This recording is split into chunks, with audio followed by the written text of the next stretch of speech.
आपले राजकीय विरोधक असणाऱ्या प्रताप पाटील चिखलीकर यांच्या पक्षानं महापौर पदावर दावा केलेला होता, मात्र केवळ एक जागा त्यांची आलेली आहे. अजून करू शकता नांदेडकरांनी तुमच्यावर विश्वास ठेवला की भाजपवर विश्वास टाकला? माझं मनुष्य मी त्यातला एक छोटा घटक आहे. मी भाजपपेक्षा मोठा नाहीये. मी भाजपचा कार्यकर्ता आहे. हा भाग विजय पक्षाचा आहे, पक्षाच्या नेतृत्वाचा आहे, आणि त्यातला माझा खाईचा भाग आहे. आपले राजकीय विरोधक असणाऱ्या प्रताप पाटील चिखलीकर यांच्या पक्षानं महापौर पदावर दावा केलेला होता, मात्र केवळ एक जागा त्यांची आलेली आहे. अजून करू शकता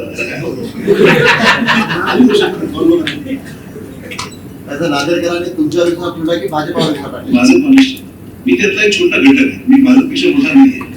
मी भाजपचा कार्यकर्ता आहे. हा भाग विजय पक्षाचा आहे, पक्षाच्या नेतृत्वाचा आहे, आणि त्यातला माझा खाईचा भाग आहे.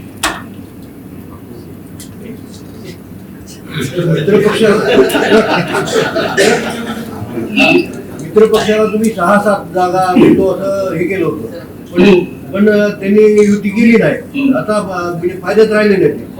4 जागा मिळते. आता निवडून किती आल्या आमची ऑफर करेक्ट होती ना. मी त्यांना ऑफर करेक्ट दिली होती की तुमच्या इथे मी 8 ते 10 गेलो असतो, 10 पण गेलो असतो.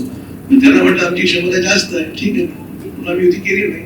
त्यांच्या आम्हालाही प्रॉब्लेम होतो की आमच्या पक्षामध्ये लढवणार मी 66 जागा लढवतो, त्या जागा महत्वाच्या आम्ही दिल्या, आम्हालाही प्रॉब्लेम झाला असतो. आमच्या पक्षातल्या लोकांना आम्हाला समजावून घ्यायचं, आणि त्यामुळे शेवटी तेवढं आला नाही. म्हणजे निकाला अनुभव दिसतंय त्याची 4च लोक आहेत. मग त्यावेळेस आम्ही जे म्हणतो बरोबर. साहेब, प्रत्येक पक्षाकडून पक्षाचा स्ट्राईक रेट वाढल्याचा दावा केला जातोय. प्रत्यक्ष स्ट्राईक रेट कुणाचा वाढला? भाजपचा आमचे 65 पैकी 45 आले. रेट कॅल्क्युलेट करा कोणाचा आहे.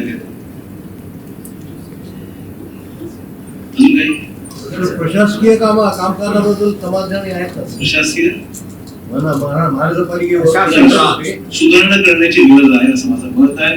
आणि त्या ठिकाणी जर सुधारणा होणार नसेल तर संबंधित अधिकाऱ्यावर कारवाई करण्याची मला तयारी ठेवलेली आहे. एवढं सांगायचं मला.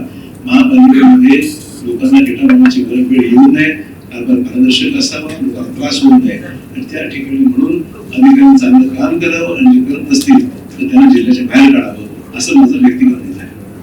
समृद्धी महामार्गाचं आपलं जे जालना संभाजीनगर नांदेड हा जो भाग आहे ते कामाची सुरुवात झालेली आहे. त्यामुळे त्या कामाला अधिक गती मिळावी हा प्रयत्न आमचा आहे. काम सुरू झाले पाहता आम्ही फोटोग्राफ पण दिले, काम सुरू झाले. शहरातली ट्रॅफिकची खूप समस्या आहे. बरं दिवसापासून उशिरा त्यामुळे